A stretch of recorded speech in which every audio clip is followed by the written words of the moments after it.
A 3.5-year journey to asteroid RYUGU is over, and the HYABUSA 2 science mission begins. RYUGU, part of the Apollo group, is potentially a threat to Earth in the years to come.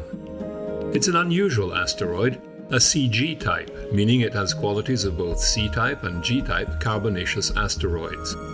It is just under 1 kilometer in diameter and fast-moving.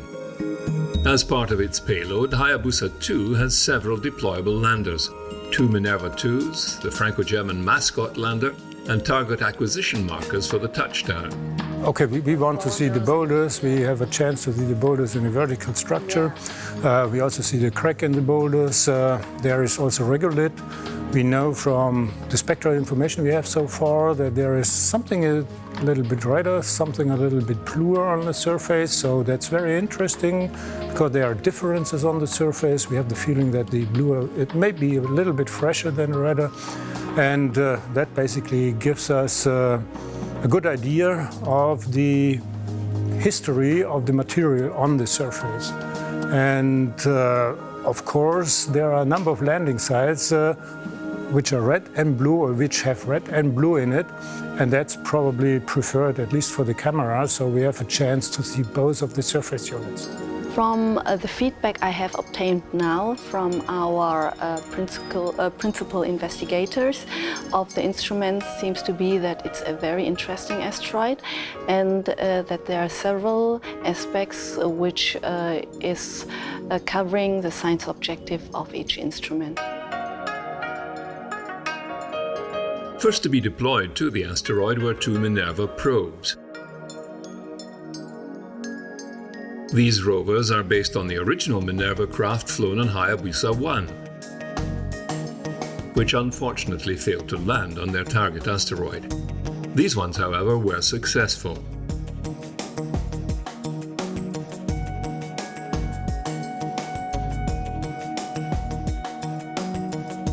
They have radioed back several stunning photographs from the surface of the asteroid, including this sequence of the Sun crossing the skyline as the asteroid tumbles.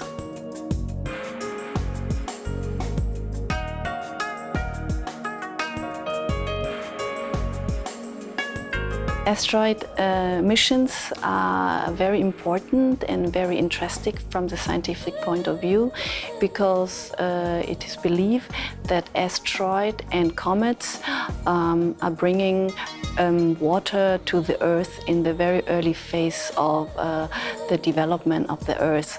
And with this water and also organic materials, it is believed that life on Earth has developed. And very importantly is also there to understand the evolution of the solar system, because asteroids are supposed to be building blocks of our early solar system.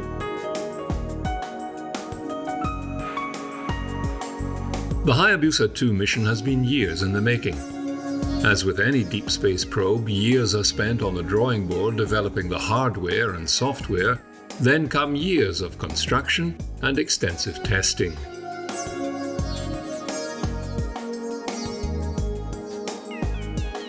The aim of the HYABUSA 2 mission is to learn more about the origin and evolution of the solar system. As asteroids account for some of the most primordial celestial bodies, researching them gives us a glimpse into our cosmic past.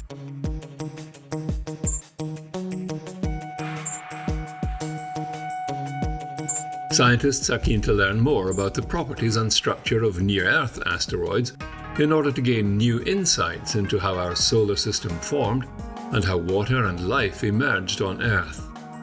It's an audacious mission.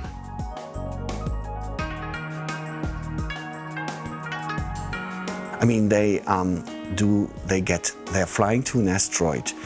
Now we map the asteroid, then a lander will be deployed like Mascot or Minerva. They're trying to do 3 samples, and then they have also explosive on board to produce a crater on the surface of in the asteroid.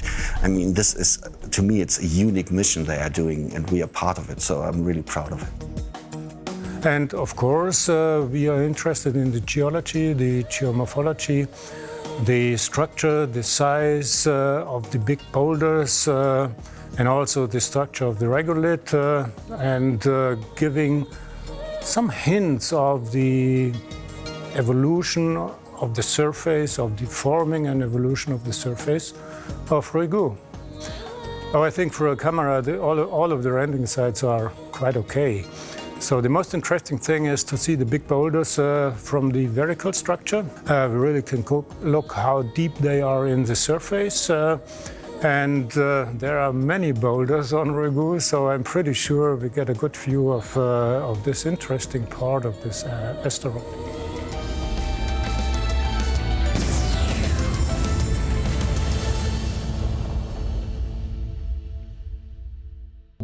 The second batch of asteroid landers developed by the German and French space organizations were launched and, after a short free-fall, successfully landed at the southern hemisphere of asteroid RYUGU. After bouncing several times on the rock-strewn surface, the two landers have begun their scientific research. And you know that mascot is made to bounce. That makes it robust, but it also means that the final resting location is not exactly possible to calculate it. So there's a dispersion of possible sites, and there is some variation in between. There could be, among these many possibilities, some bad ones, and we have to go to places where the chance to hit a good one is highest, but does not exclude that we end up in a bad one. Autonomous handling doesn't mean that every mascot is doing everything as he likes to. So there's lots of sequences and command stacks behind, which are carefully tested and planned. So the robustness of these sequences have to be tested against all these different conditions we can meet on the asteroid.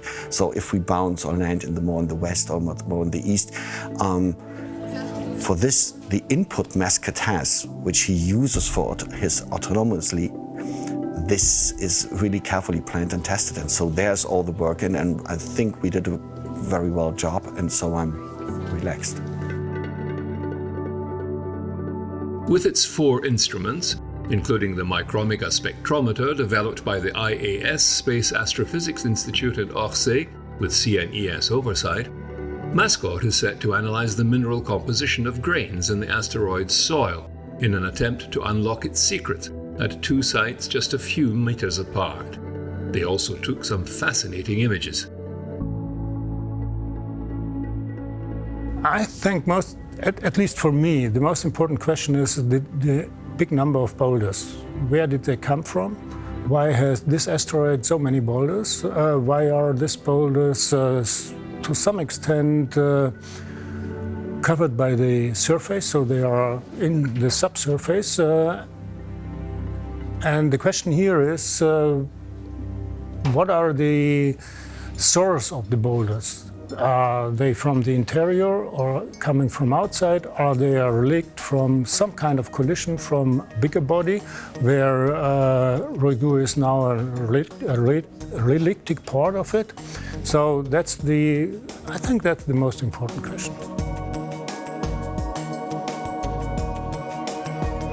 Mascot was operational for over 17 hours, during which it collected data from the asteroid's surface and transmitted it back to HYABUSA 2 overhead, which relayed the data back to Earth.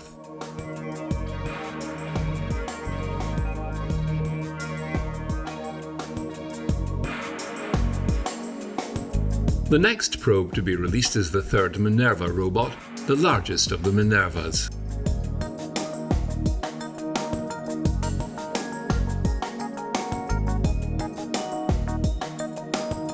I would like just to express again this amazing work which the whole team has done, DLR as well as CNES, as well as JAXA, surely.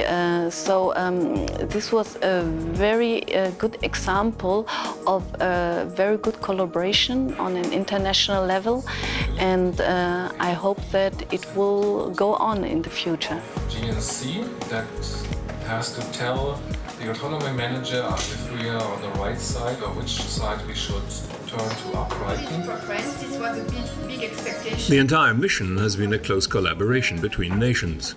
Japanese, German and French scientists and engineers have enjoyed over a decade of scientific cooperation, even if there are language barriers. A realistic delivery with 6 slots in which the mascot... I like it because it's a small mission with little overhead, and it's very nice to work with the Japanese because they are very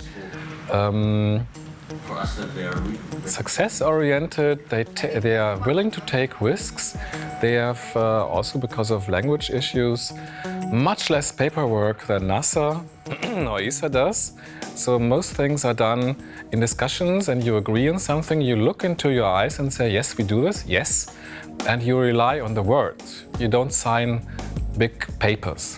And that's something I like because it makes work so much easier and smoother and quicker. Oh yes, the mission is very good. There are, in all the teams from HYABUSA mascot, there are very excellent engineers and also very excellent scientists. So I'm really confident and excited. That's the first time we do this. The HYABUSA 2 mission is very interesting from the point of view because HYABUSA 2 is investigating a C-type asteroid. RYUGU is a very primitive asteroid which is supposed to have organic material on the surface. In addition, HYABUSA 2 has got in situ science provided by the Mascot lander and also 2 to 3 further small Minerva landers, and it will bring some samples back to Earth so that we can investigate it then on Earth in the labs.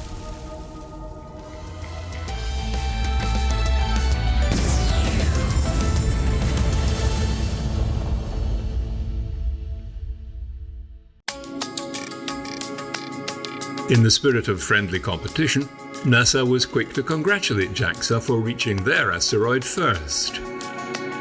This is Dante Loretta, leader of the NASA OSIRUS REX asteroid sample return mission, congratulating you on the successful approach to asteroid RYUGU. We're all very proud of your amazing accomplishments so far, and we look forward to working with you together over the next year to maximize the scientific return from our 2 missions. NASA's OSIRUS REX probe is about to reach its target, BENNU, another CG-type asteroid close to Earth's orbit. A less ambitious mission, OSIRUS REX will touch down and retrieve a surface sample, then return it to Earth. Oh, asteroids are very interesting objects. So they are very primary. They are the fundamental things, the fundamental material of the solar system. And on the other hand, they have, to some extent, they cross the orbit of the Earth. They are dangerous. And just to know their structure, composition will help in order to avoid collision with the Earth if this may happen. And that will give us enough information in order to really find a way to mitigate this kind of catastrophic future. And there is no shortage of conceivably dangerous asteroids out there. It's one of the main points, of course, yeah, because we really cannot exclude it, but it's on a long time scale. But in any case, we know from the past, and we know from the past 4 billion years that this is a real danger for planets.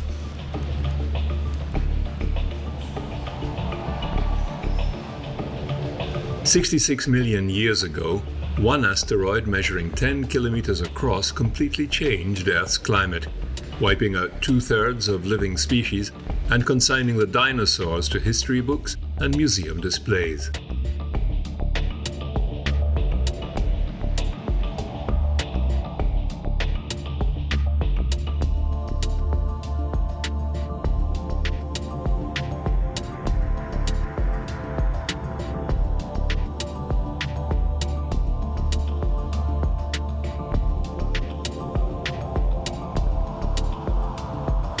Fortunately, large asteroid strikes are very rare, but smaller ones can still be dangerous.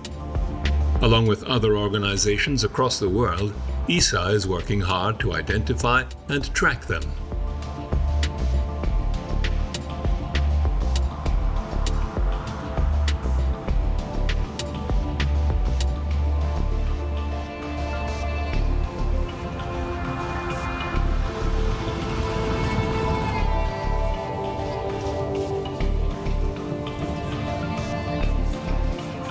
We currently have a detection rate of something like 200 asteroids per month, and maybe 3, 4, 5 of them are objects which might hit the Earth. So currently we have 740 objects where we don't know if they will hit the Earth or not. There's none which is really a serious threat, which we currently know of. There's plenty of things out there which we have not yet detected, which we are still searching for. But from what we know right now, there's nothing which we have to really worry about. What we are worried is if a 20-meter object would approach. That was the case 5 years ago in Chelyabinsk, when a 20-meter object exploded over a city in Russia, and 1,500 people went to hospital because they were close to a window or they were hit by fragments, and they were not aware, nobody knew that this object would come. And this is what we could improve in the future, that our telescope would detect this a week maybe in advance. ESA's new Fly-Eye telescope will conduct automated nightly sky surveys. It works by splitting the image into 16 smaller sub-images, greatly expanding the field of view. We plan our Fly-Eye telescope in Sicily. We can scan the sky within 48 hours. So whenever an object bigger than 10-15 meters would approach, we should be able to see it beforehand, and then we would pass this information to the authorities. Currently, the first Fly-Eye telescope is foreseen to be placed in Sicily, near the Monte Mufara. There are other 3 telescopes foreseen in the frame of the next project, and there are many advantages in having 4 identical telescopes, both placed in northern and southern hemisphere. The coverage of the both hemispheres is due to geometric reason, in order to cover the full celestial sphere. Then, considering that the telescope needs a clear sky for the observation, doubling the number of telescopes allows to compensate in case of bad weather condition.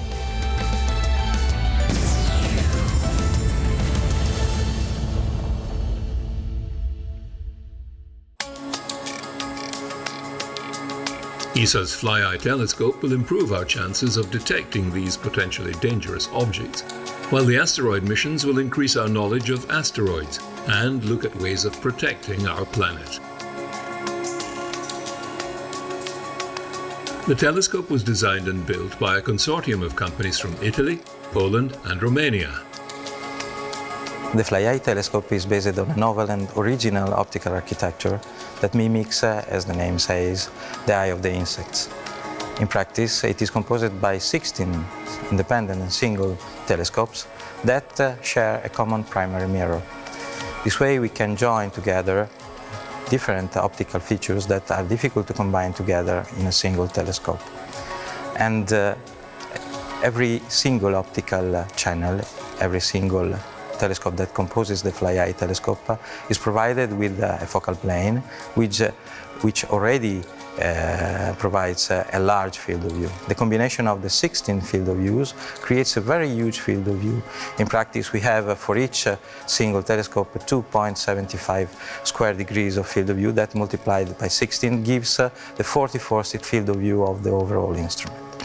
This is very important due to the fact that with such a large field of view you can map large areas of the sky very quickly, and you can this way scan the full visible sky at least 3 times per night. A typical observation of the telescope is about 40-60 seconds exposure time. During this time, of course, the structure must be very stiff in order to avoid the vibration that could blur the image and diminish the possibility of the telescope to look for faint objects. And this is very important from the optical point of view, due to the fact that all the performances that are collected together in the telescope must be maintained also from a mechanical point of view.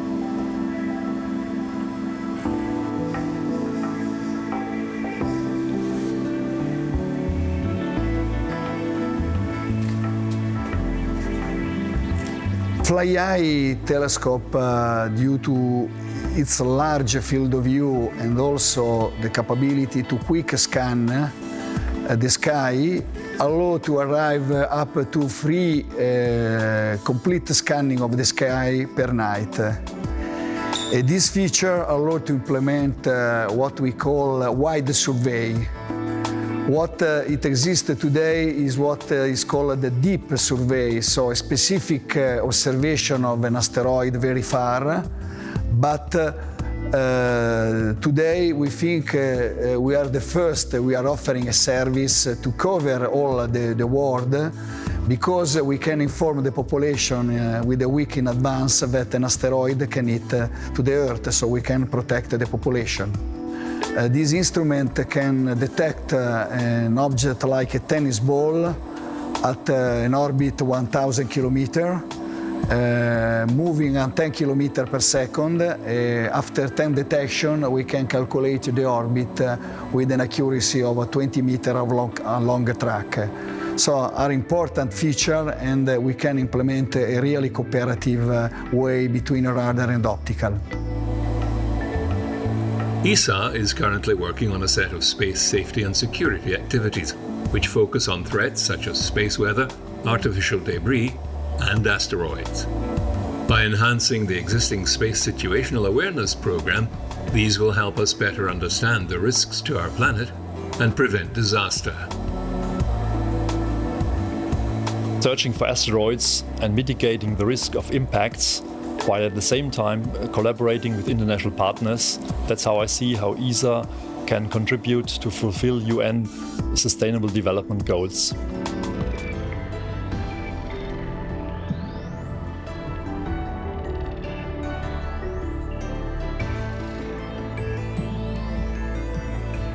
All going well, the HYABUSA 2 sample will land in the Australian outback sometime in 2020. OSIRUS REX will follow with a sample for return in 2023.